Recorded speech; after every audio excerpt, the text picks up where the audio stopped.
Hello everyone, তোমরা সবাই কেমন আছো? আশা করছি তোমরা খুব ভালো আছো আর আমিও খুব খুব খুব ভালো আছি। আর নিজের জন্মদিন বলে কথা, ভালো না থাকার তো কোনো কথাই নেই। আজকে ফার্স্টেই তমলুকে এসেছিলাম বর্গভীমা মায়ের মন্দিরে পুজো দিতে। পুজো দেওয়ার পর ওখানে যে ঘাটটা রয়েছে ওখানে গেলাম একটু জলের ছিটা নিতে। তারপর এখান থেকে চলে গেলাম স্টিমার ঘাটে, কারণ ওখানেই আমার বার্থডে সেলিব্রেশন করা হবে। তারপর মা আমাকে মাথায় ক্রাউনটা পরিয়ে দিল আর পুরোপুরি রেডি করে দিল কেক কাটার জন্য। আর আজকে আমাকে কেমন লাগছে তোমরা অবশ্যই আমাকে কমেন্ট করে জানিও। আমার তো একটা আলাদাই অনুভূতি হচ্ছিল। আর এখানে আমার বোন মাথায় টুপি পরেছে আর এখানে হাই করছে ভিডিওতে।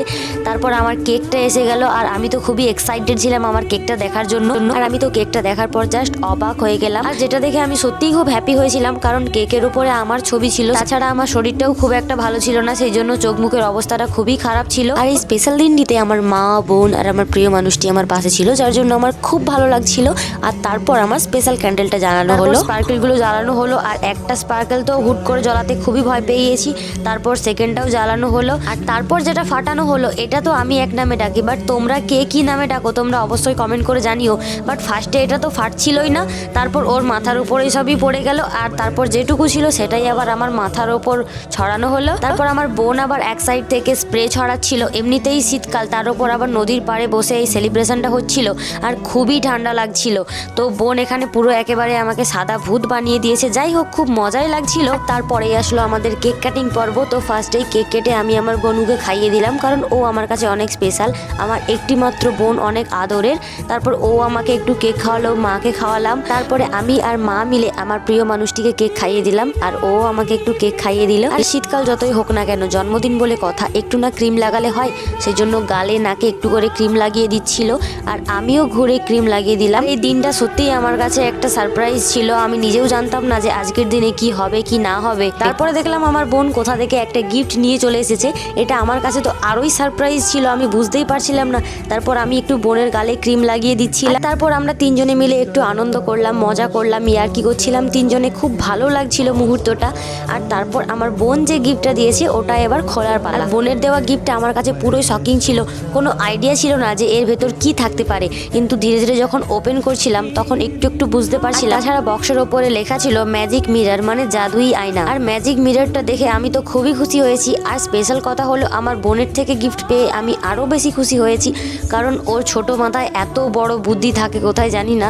ও সকালবেলায় হয়তো কোনো আইডিয়া করে গিফটটা কিনে এনেছিল। তারপর দেখলাম ওখানে একটি ফটো রাখা যাবে নিজেদের, আর আয়নাতে মুখ দেখাও যাবে, লাইট জ্বালা যাবে। তারপর আমরা ওখানেই একটু নিজেদের মুখ দেখলাম। আর যেহেতু আমরা চারজনেই গিয়েছিলাম সেই জন্য সবাই একটু একটু করে ক্যামেরা ধরে দিচ্ছিল। আর এখন আমার বোনও ক্যামেরাটা ধরে আছে। আর তারপরে আসলো স্পেশাল মুহূর্তটা। আমার স্পেশাল মানুষ আমার জন্য একটা গিফট এনেছে, যেটা ওরও খুব প্রিয় আর আমারও খুবই প্রিয়।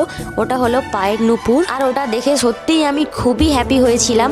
আর তারপর ও নিজেই আমার পায়ে আবার নুপুরটা পরিয়ে দিচ্ছিল। পরাতে জানে না তবুও চেষ্টা করছিল। আর আজকের দিনের যা কিছু সারপ্রাইজ প্ল্যান সবই ও করেছে মায়ের সাথে, বোনের সাথে, লুকিয়ে চুপিয়ে, কারণ আমি কিছুই জানতাম না। আর এখানে আসার এই সারপ্রাইজ প্ল্যানের বিষয় আমার কোনো ধারণা ছিল না। ওই মুহূর্তে আমরা সবাই বাবাকে খুবই মিস করছিলাম। বাবা থাকলে খুব ভালো হতো, বাট বাবা কাজের জন্য যেতে পারলো না। ওখানে ভাইদেরকেও বলছিলাম, বাট ওরাও পড়াশোনার জন্য যেতে পারলো না।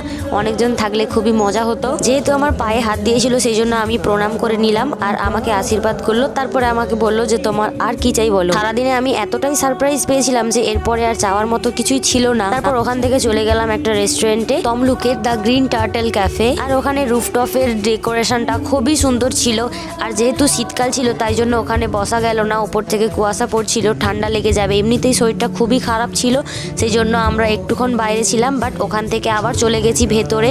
ভেতরটা একটু গরম ছিল আর আমার চোখ মুখটা দেখে বুঝতেই পারছো আমি পুরো টায়ার্ড হয়ে গেছি। আর ভেতরে গিয়ে আমাদের একটা জিনিসই লক্ষ্য করার ছিল যে কার মাথায় কতগুলো স্টিকার রয়েছে এখনো। আর এখন ক্যামেরার সামনে আমার ভঙ্গি করাটা একটা স্বভাবে পরিণত হয়ে গেছে। যাই হোক, আমার একটু ভালোই লাগে। তারপর ওখানে রেস্টুরেন্টে আসার পরে আমার শরীরটা একটু একটু করে ঠিক হচ্ছিল। হঠাৎ করে জন্মদিনের দিন শরীরটা খারাপ হওয়াতে আমার মনটাও খুব খারাপ লাগছিল। আর এখানে আমার বোন আর মা বসেছিল। আর রেস্টুরেন্টের ইন্টেরিয়ার ডিজাইনটাও খুব ভালো ছিল, দেখতে খুব সুন্দর লাগছিল। বাম সাইডেও দেখলাম কত ডিজাইন করা রয়েছে। তারপর আমি একটু ভঙ্গিমা করছিলাম। আর ওখানে ফটো সেশন করার জন্য সুন্দর একটা প্লেস আছে। ওখানে দেখলাম আবার নতুন করে একটা দোলনা বসানো আছে, দোলনাতে উঠলাম, অনেকগুলো ফটো তুললাম। তারপর ফাইনালি আমাদের খাবারটা চলে আসলো। আমরা অর্ডার দিয়েছিলাম রেশমি কাবাব, স্টিম মোমো, বিরিয়ানি আর বাটার চিকেন। শেষমেশ আমার শরীরটা এতটাই খারাপ হয়ে গেছিল যার জন্য আমি কিছু খেতেই পারলাম না, জাস্ট একটু বিরিয়ানি খেয়েছি আর একটা মোমো খেয়েছি। আর লাস্টে আমি খালি মোমোর স্যুপটাই ওটাই খেয়েছিলাম। আর এই স্পেশাল দিনটিতে প্রিয় মানুষের কাছ থেকে উপহার পাওয়াটা খুব ভালো একটা ব্যাপার। Thank you so much. এইভাবেই সারা জীবন আমার পাশে থেকো। আজকের মতো ভিডিওটা এতটাই, দেখা হচ্ছে নেক্সট কোনো ভিডিওতে। বাই।